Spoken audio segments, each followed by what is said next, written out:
आज हम जानेंगे पल्स ऑक्सीमीटर के बारे में। पल्स ऑक्सीमीटर कैसे यूज़ करते हैं उसके बारे में हम लोग जानेंगे। How to use pulse meter, pulse oximeter. This is a machine, this is the machine that इसमें जो कि दो पार्ट होते हैं। एक होता है जहाँ पे रेडिएशन निकलता है, ये इनर पार्ट।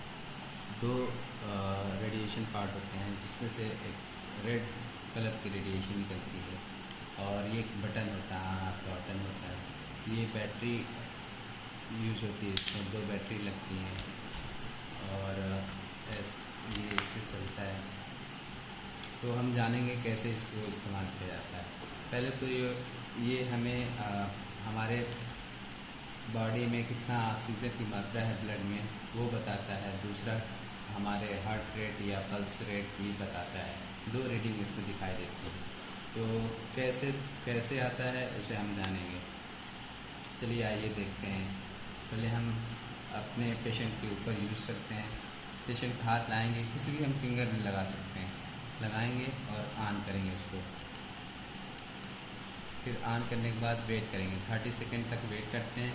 उसके बाद अपने आप ये रीडिंग लेना शुरू कर देता है। 30 सेकंड के बाद एग्जैक्ट बताता है कि हमारा पल्स रेट और SpO2 कितना है, डिटेक्ट करके बाय द लेज़र। इसमें रेडिएशन होती है जो कि रेड रेडिएशन होता है, नेल पे आता है और फिंगर टिप पे आता है, क्योंकि वहाँ हमारा सबसे ज़्यादा ब्लड का सर्कुलेशन सबसे हाई होता है। और जो हमारा SpO2 का लेवल होता है, नॉर्मल लेवल होता है, वो हमारा 95 से 100 तक होता है।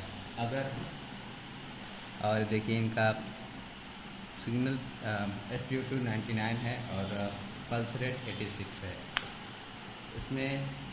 इसमें ये जानना है कि हमारा ऑक्सीजन की लेवल, सैचुरेशन लेवल कितनी है ब्लड में।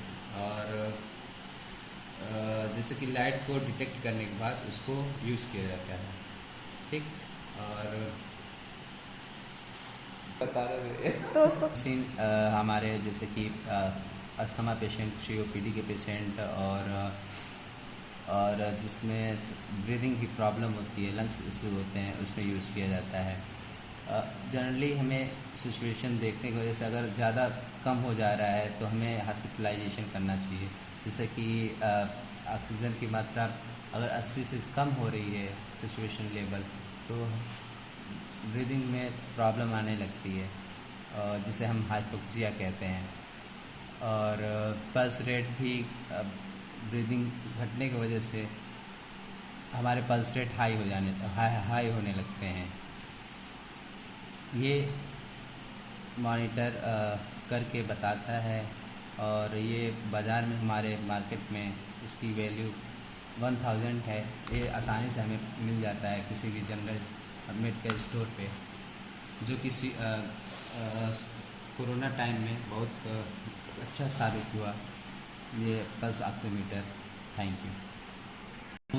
लेकिन हमें केयर करना चाहिए। जब हम पल्स ऑक्सीमीटर लगा रहे हैं तो नाखून की सफाई कर लेनी चाहिए। नाखून पे ना नेल पॉलिश लगनी चाहिए, ना नाखून पे गंदगी कोई ना होना चाहिए। और जैसे कि मेहंदी वगैरह हो, और हम चेक कर लेंगे कि फिंगर्स टिप पे कूलनेस है कि ज़्यादा हॉट है। तो कूलनेस नहीं होना चाहिए, क्योंकि जितना ज़्यादा कूल होगा उतना हमारा ब्लड सर्कुलेशन लो होगा, जिससे कि हमारा पल्स ऑक्सीमीटर सही से हमें मॉनिटर नहीं कर पाएगा, जिससे कि उसकी रीडिंग में दिक्कत होने लगती है।